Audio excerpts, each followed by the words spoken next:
Sir Kerala నర్స్‌ని యెమెన్‌లో ఉరి తీయబోతున్నారు గదా! ఈ నెల 16న. సో, అందుకు సంబంధించి ఇప్పుడు ఇందులో ఒక కీలక పరిణామం అయితే చోటు చేసుకుంది. సుప్రీం కోర్ట్ కూడా ఇన్వాల్వ్ అయిపోయింది. సో, ఈ ఆపే ప్రయత్నాలేమన్నా చేస్తుందా?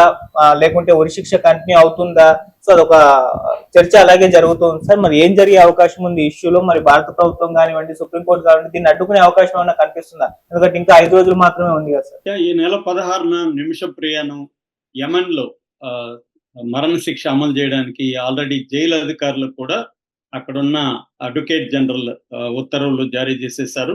సో ఆమెను చంపడానికి ప్రిపరేషన్లు జైల్లో కూడా జరిగిపోతున్నాయి వాళ్ళ పద్ధతి ప్రకారం. సో ఈ ఒక టెన్షన్ వాతావరణం అయితే నెలకొంది. ఈ క్రమంలో ఇప్పుడు సుప్రీం కోర్టులో ఒక పిల్ రిజిస్టర్ అయింది. సుప్రీంకోర్టు ఏం చెప్పింది, సో దీన్ని ఇప్పుడు ఆమె ముందు చావా బతుక అన్న ఒక పరిస్థితిలో ఉంది. ఇది ఏం జరగచ్చు అనే విషయాలు చెప్పుకుందాం. చెప్పుకునే ముందుగా బ్రీఫ్ గా నేను ఆమె హిస్టరీ చెప్పి నేను తర్వాత దీనికి వస్తాను. మనం ఆల్రెడీ చెప్పుకున్నాం. నిమిషప్రియ అనే 36 ఏళ్ల కేరళ పాలక్కాడ్కి సంబంధించిన అమ్మాయి 2011లో టామీ థామస్ అనే అతన్ని పెళ్లి చేసుకుంది. వాళ్ళిద్దరూ కలిసి 2014 ఆ ప్రాంతంలో యెమెన్కి వెళ్ళారు. ఎందుకంటే ఆమె నర్సింగ్ కోర్స్ చేసింది కానీ ఇక్కడ ఇంకా కొన్ని సబ్జెక్టులు ఉండిపోయినాయి, అందుకని ఇక్కడ జాబ్ రాలేదు. సో హస్బెండ్ కూడా అక్కడ ఎలక్ట్రీషియన్ గా జాబ్ వచ్చింది, తనకు కూడా నర్స్ జాబ్ వచ్చింది. దాంతో ఆమె యెమెన్కి వెళ్ళిపోయింది. యెమెన్ లో ఆమె ఒక నర్స్ గా జాయిన్ అయింది. ఇతనేమో ఎలక్ట్రికల్ స్టోర్ లో పనిచేయడం మొదలు పెట్టాడు. బట్ అక్కడ పెద్దగా వీళ్ళకి శాలరీలు వీళ్ళు ఆశించినంతగా లేదు. ఈ లోపల అక్కడ సివిల్ వార్ మొదలైంది. యెమెన్ లో హూతీలు అనేవాళ్ళు అక్కడ ఆక్యుపై చేసేసారు. క్యాపిటల్ సిటీ కూడా వాళ్ళ కంట్రోల్లో ఉంది. సో ఈ నేపథ్యంలో అప్పటికి వాళ్ళకి బిడ్డ కూడా అక్కడే పాప పుట్టింది. ఆ పాపను తీసుకొని నువ్వు వెళ్ళిపో, నేను ఇది ఇక్కడంతా క్లియర్ చేసుకొని నేను వస్తానని ముందుగా పంపించేసింది. ఈ లోపల అక్కడ వీసాలు రద్దు అయిపోవడం ఇవన్నీ జరిగింది. సో ఈమె వచ్చే పరిస్థితి ఆగిపోయింది.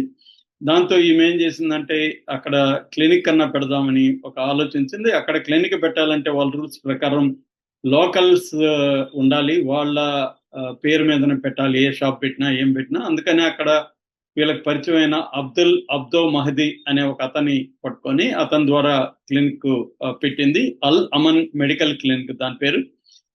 పెట్టిన తర్వాత అతను ఏం చేశాడంటే దీంట్లో వచ్చిన డబ్బులంతా అతనే తీసుకోవడం మొదలు పెట్టాడు. పైగా దీనికి సంబంధించిన డాక్యుమెంట్స్ అంతా అతని చేతిలోనే ఉంది. దాని తర్వాత ఈమె కంప్లైంట్లు ఇస్తే నా మీదే నువ్వు కంప్లైంట్లు ఇస్తావని చెప్పి ఇతను ఫేక్ డాక్యుమెంట్స్ ఫొటోస్ క్రియేట్ చేసి తనకు ఈమెకి పెళ్ళైనట్టుగా, ఈమె తన భార్య అయినట్టుగా అక్కడ క్రియేట్ చేసి ఈమె మీద కేసులు పెట్టి ఈమెని ఒక 6 రోజుల పాటు జైల్లో పెట్టించాడు. అక్కడ ఒక వార్డెన్ ఈమెకు సలహా ఇచ్చాడు. ఈమె కథంతా విన్న వార్డెన్ ఏమన్నాడంటే, అతన్ని నువ్వు డీల్ చేయాలంటే కష్టం, ఒక పని చేయి, నువ్వు అతనికి మొత్తం మంది ఇచ్చేసి అతని దగ్గర ఉన్న డాక్యుమెంట్స్, నీ పాస్పోర్టు, షాప్ డాక్యుమెంట్లు అన్ని తీసేసుకొని నువ్వు ఇండియాకి వెళ్ళిపో, ఇక్కడ నువ్వు డీల్ చేయలేవు అనేది అతను సలహా ఇచ్చాడు. దాంతో ఈమె బయటకు వచ్చి హన్నన్ అనే ఇంకొక నర్సు సహాయంతో ఇతనికి కెటమిన్ అనే ఒక మత్తు మందుని ఇచ్చింది.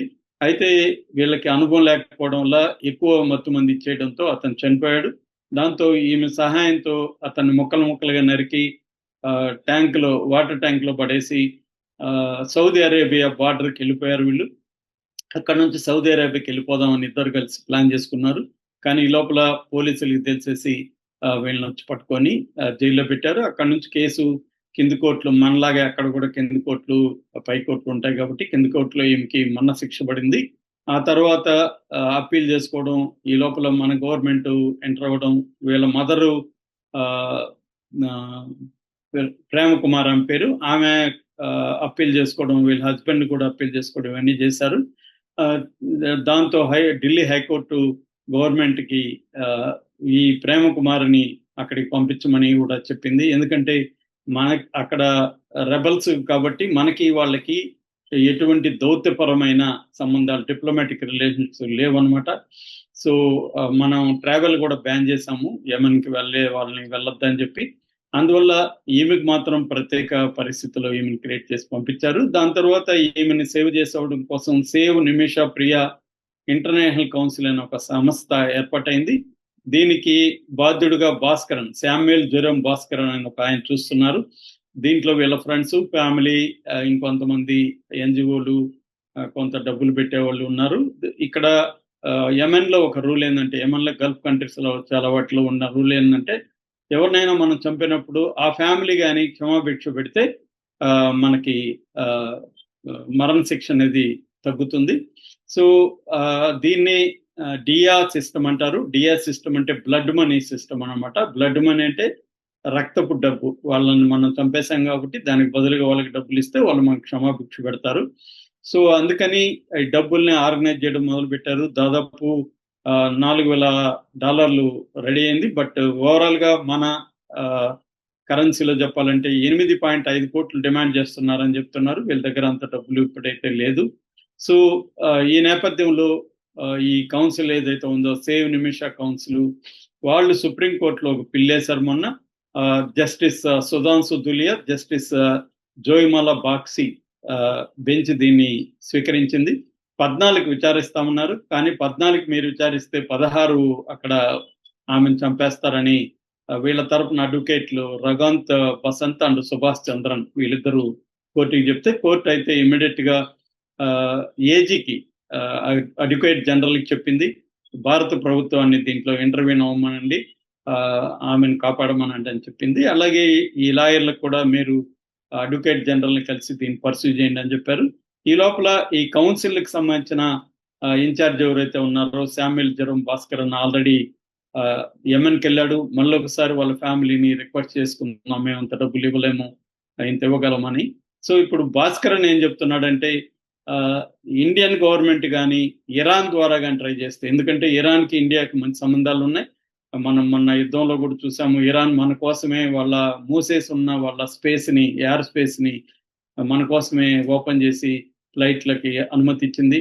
అందువల్ల మోడీ కానీ ఇరాన్తో మాట్లాడగలిగితే, ఇరాన్ కంట్రోల్లోనే ఈ హూతీలు ఉంటారు కాబట్టి ఇరాన్ చెప్తే హూతీలు వింటారు.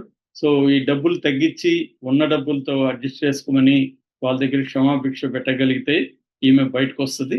ఇది ఇప్పుడు ఆగమేఘాల మీద కనీసం పోస్ట్ పోన్ అన్న చేయాలంటే ముందుగా అక్కడ ఉన్న ప్రెసిడెంట్ రషీద్ అల్ అలిమి, ఆ ప్రెసిడెంట్ తో కానీ ఇరాన్ ప్రెసిడెంట్ ద్వారా చెప్పించగలిగితే అది ముందు ఆగుతుంది. ఆగిన తర్వాత అప్పుడు ఫ్యామిలీతో మళ్ళీ రీనెగోషియేషన్స్ స్టార్ట్ చేయడం, ఇంకొంత డబ్బులు కలెక్ట్ చేయడం. ఎందుకంటే లులు మాల్ అతను కూడా డబ్బులు ఇస్తానన్నాడు ఈమెకి. సో ఇలాగా బిజినెస్ పీపుల్, కేరళకి సంబంధించిన బిజినెస్ పీపుల్ గల్ఫ్ కంట్రీస్ లో విపరీతంగా ఉన్నారు.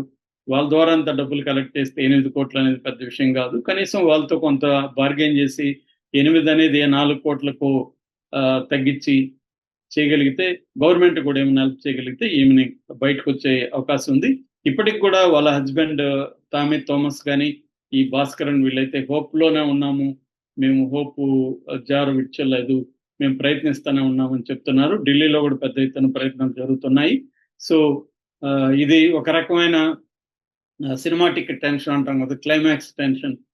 ఈమెను చంపేస్తారా లేకపోతే ఈమె బతుకుతుందా అని ఒక టెన్షన్ అయితే ఇవాళ ప్రపంచవ్యాప్తంగా వైరల్ అయ్యే పరిస్థితి అయితే కనిపిస్తూ ఉంది. ఏం జరుగుతుంది అనేది మనం చూడాలి. Okay sir, thank you so much.